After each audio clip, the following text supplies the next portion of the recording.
এত পরিমাণ মেসেজ, এত পরিমাণ কমপ্লেন, এত পরিমাণ ভিডিও। আমাকে কি বলে জানেন? উনি হাওয়া খায়, উনি এসি রুমে, উনি তো এখানে থাকেন, উনি ধানমন্ডি থাকে। আশ্চর্য হয় আমি কাজ করতেছি।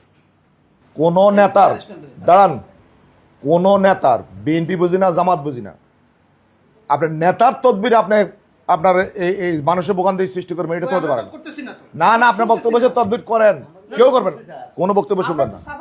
আমরা যে আগেরও যে অবস্থা দেখছি ঠিক এখনই একই অবস্থা।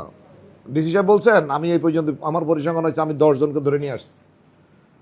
কিছু কিছু কিছু এটা বলি কিছু কিছু জায়গা আর কি, সেখানে জনগণের এত যে কষ্ট, না শোনেন, জনগণের কষ্টের সীমানাটা কোথায়? আমার বক্তব্যে যে কিছু কিছু জায়গায় যে বললেন আমি 1 সপ্তাহ ধরে এখান থেকে অভিযান চালাবো, কিভাবে বসে ওখানে 2 মাথা দাঁড়ায় থাকবো আমি? আজকে দায়িত্ব হচ্ছে আজকে 2 দিন অন্য কোনো ডিউটি নাই, সারাদিন এখানে ডিউটি 2 মাথা। ইয়ার পর কোন বাফের ছেলে দাঁড়ায়?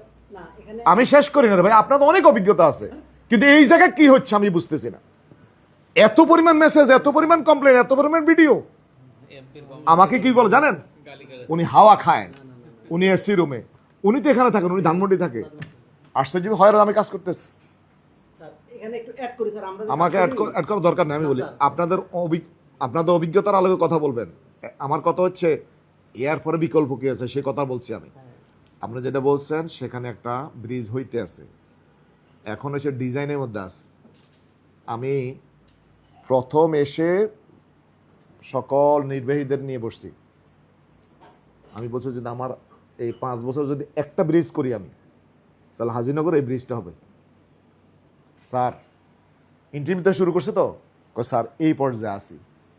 কোথায় আসো তোমরা? স্যার এস্টিমেট হয়ে গেছে, সর্বশেষ ফোন হচ্ছে স্যার অলরেডি ডিজাইন হয়ে গেছে, এখন সয়েল টেস্ট হইতে আছে। আমার বক্তব্য হচ্ছে জনগণ তো ধৈর্যহারা, আমাদের তো প্রবলেম আছে, আমরা একটু সময় দিচ্ছি না। একটা ব্রিজ কি বা একদিনের মধ্যে হয়ে যায়, 1 সপ্তাহ হয়ে যায়, 1 মাস হয়ে যায়।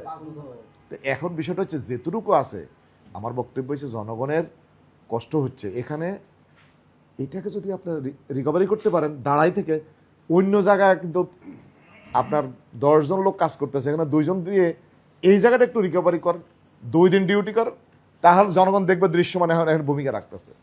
74 দিন যাই আবার দেখেন বসেন, জনগণ বলতেছে আমাদের ভোগান্তি হচ্ছে, ওনারা আপনারা লিস্ট দিচ্ছেন।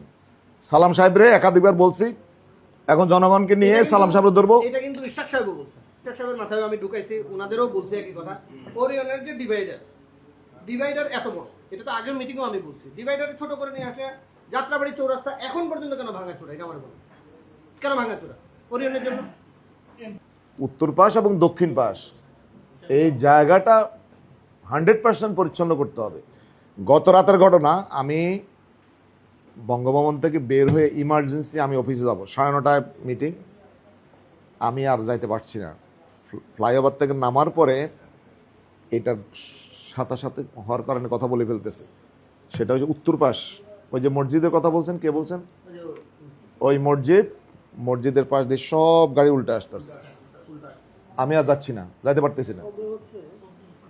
এখন এটার জন্য শুধুমাত্র বক্তব্য দিয়ে নয়, প্র্যাকটিক্যাল কি এবং কোন অথরিটির সাথে বসতে হবে, কি করতে হবে, এটা আপনার যদি সেখানে লোক থাকে, যদি আমার মনে হয় সেখানে যদি ট্রাফিক থাকে, তাহলে কেন উল্টে আসবে গাড়ি, যত জ্যামে থাকুক, এটার কারণ খুঁজে বের করতে হবে, শুধুমাত্র বক্তব্য দিয়ে হবে না। এখন জনগণের ভোগান্তি কি কারণে, এই নোটটা আপনারা নেবেন। এই চ্যাপ্টার 49 এবং 50 নম্বর ওয়ার্ড হওয়ার কারণে এই টোটাল বিষয়গুলো আমরা কথা বললাম। এই নামে তো লোক এখানে নিয়মিত চাঁদা তোলে, এবং আমাকে যিনি ভুক্তভোগী সে উঠে অলরেডি দিছে। তারপর হচ্ছে আপনাকে আমি ভিডিও দিয়েছি ঢাকা সিটি কর্পোরেশনের নামে, হ্যাঁ, আব্দুর রহিমের ছবি সহ আমি দিছি, এবং সে বলতেছে আমার নাম ব্যবহার করতেছে অন্যদিকে তাকাইয়া। আচ্ছা, এটা না যত পয়েন্ট দিছি শুনেন 3 জন ব্যক্তিকে মেনশন করি, আপনি 1 নাম্বার, আর এই যে 3 জন ওসি, যেই কপি আপনি মনে করবেন সেই কপি ওসিরাও পাচ্ছে। না এটা উনি বলুক, আপনার কাছে নাই তো? না এটা আপনার কাছে উনি বলুক, এটার কি করলেন বলেন।